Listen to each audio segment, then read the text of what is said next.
Hey, what's up guys? Thanks for stopping by the channel.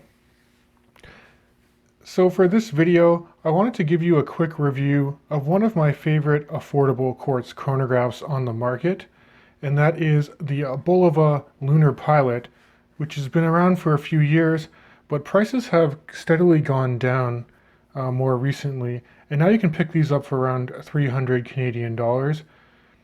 And you can get it on different configurations, but you can see my trusty spaceman is holding it for me. I have it on the NATO strap option, but you can also pick this up that has the bracelet or the leather strap as well. So right off the bat, this does look like a slightly larger Omega Speedmaster. And yeah, I think it does share some design cues and as well as some of the history because the story for this model goes that the original lunar pilot from Bulova belonged to the astronaut David Scott. And before going on the Apollo 15 mission, his NASA issue Omega Speedmaster actually failed. I think they said the crystal might have popped off the watch. So he brought his personal Bulova chronograph with him. And this lunar pilot is a reissue or homage to his watch, although it is a bit larger than what he went up in space with. So let's quickly touch on the dimensions and then we'll go over some of the features for this chronograph. This watch is a little bit larger. The case diameter here between my fingers is 45 millimeters. And then if you flip this guy to the side, lug to lug, the wingspan here is 52 millimeters, and case thickness to the top of this very nice flat sapphire crystal is 13.5 millimeters. And I'll mention the lug opening here to fit this nylon strap is 20 millimeters. So it does make it look like it wears a little smaller because you have narrow lug openings. And I do think just the dial itself, if you exclude those large pushers, looks closer to about a 42 millimeter watch. So some of the value I think you're getting for around 300 Canadian dollars is one, you do have a bit of the heritage with the fact that the original did go up into space. The design, finish, and materials are also pretty good for the price. I mean, again, you're getting a nice sapphire crystal here. You're getting a full polished 316L stainless steel case. And the dial is finished nicely as well with applied markers, 3 sunken sub-dial registers, and each of those registers also have nice concentric circles emanating from them. So it gives the watch a bit of depth overall. And just outboard of the main dial too, you also have a raised tachymeter scale, which is very useful for timing the speed and distance of objects.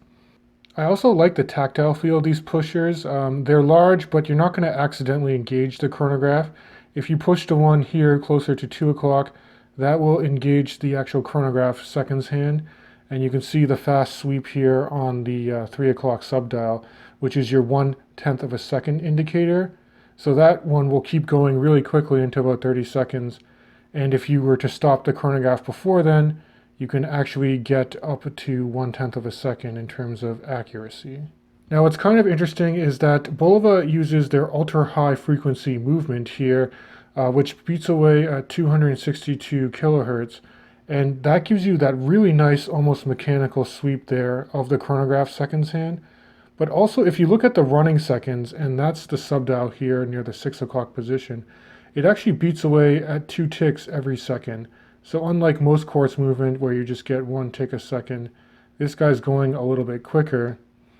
And then on the 9 o'clock here, that subdial is your chronograph for minutes there. So you can see it's a 60-minute counter. As soon as that main chronograph seconds hand passes over, you can see that that 9 o'clock subdial moves up by 1. So it tells you that a minute has already elapsed. Now flipping to the side, Bulova does have a nice oversized and signed crown with the Bulova tuning fork here.